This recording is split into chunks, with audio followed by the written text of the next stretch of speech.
Hello എല്ലാവർക്കും എൻ്റെ Sunday സായാഹ്ന കിച്ചൺ വ്ലോഗിലേക്ക് സ്വാഗതം. അപ്പോൾ ഞാനും പീലിമോളും കൂടി രാത്രിയിലേക്കുള്ള കറി ഉണ്ടാക്കാൻ പോവാണ് കേട്ടോ. ചോറ് മോള് വെച്ചിട്ടുണ്ടായിരുന്നു. അപ്പോൾ ഞാൻ ഡ്യൂട്ടി കഴിഞ്ഞ് വരാൻ നേരത്ത് മുള്ള വാങ്ങിക്കൊണ്ട് വന്നു കേട്ടോ. വലിയ മുള്ളനായിരുന്നു, പാമുള്ളനല്ല, സാധാ മുള്ളൻ തന്നെ, വലിയ മുള്ളനായിരുന്നു. അപ്പോൾ അത് കഴുകാൻ ക്ലീൻ ചെയ്താണ് കേട്ടോ കൊണ്ടുവന്നത്. കഴുകാൻ നേരത്തെ എൻ്റെ കയ്യിൽ മുള്ള് കൊണ്ടു. എല്ലാ ദിവസവും മീൻ മേടിക്കുമ്പോൾ എനിക്കിത് സംഭവിക്കാറുള്ളതാണ് കേട്ടോ. കൈ ഇച്ചിരി മുറിയാറുണ്ട്. അപ്പോൾ ഇത് മുക്കാൽ ഭാഗത്തോളം 6 ഉണ്ടായിരുന്നു തോന്നുന്നു, 7 ഉണ്ടായിരുന്നു. അപ്പോൾ ഒരു 2 എടുത്ത് ഫ്രൈ ചെയ്തു.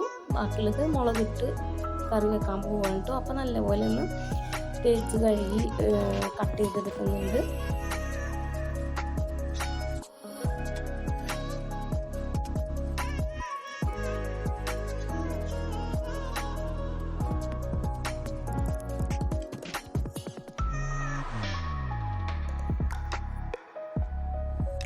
വാഷ് ചെയ്തെടുത്തതിന് ശേഷം ഇതിലേക്ക് ആവശ്യമായ മഞ്ഞൾപ്പൊടി, മുളക് പൊടി, മല്ലിപ്പൊടി തീർന്നിരിക്കുമെന്ന് മല്ലിപ്പൊടി ഇട്ടിട്ടില്ല കേട്ടോ.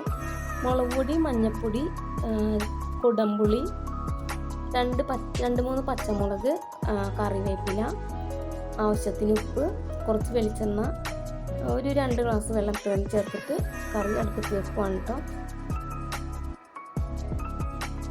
പിന്നെ വറുക്കാനുള്ളതിലേക്ക് വേണ്ടി മഞ്ഞൾപ്പൊടിയും ഉപ്പും മുളകും കൂടി മാരിനേറ്റ് ചെയ്തിട്ട് ഒരു 10 മിനിറ്റ് വെക്കുന്നുണ്ട് കേട്ടോ.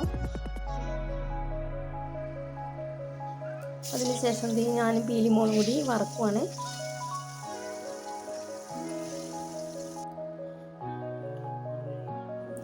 അപ്പോൾ ഇത് കറിയും ഫ്രൈയും റെഡി ആയിട്ടുണ്ട് കേട്ടോ. മീൻ വെച്ചതിന് ശേഷം ഞാൻ പോയി കുളിച്ച് വന്നിട്ടുണ്ടായിരുന്നു. പീലിമോളെയും മേല് കഴിച്ചിട്ടുണ്ടായിരുന്നു കേട്ടോ.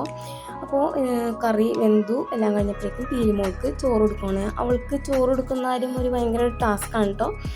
അവളെ പുറത്ത് കൊണ്ടുപോയി പൂച്ചേനെയൊക്കെ കാണിച്ചു കൊടുത്തെങ്കിൽ മാത്രം അവൾ കഴിക്കുകയുള്ളൂ. കുറേ നേരം അങ്ങോട്ടും ഇങ്ങോട്ടൊക്കെ കൂടിയിരുന്നു.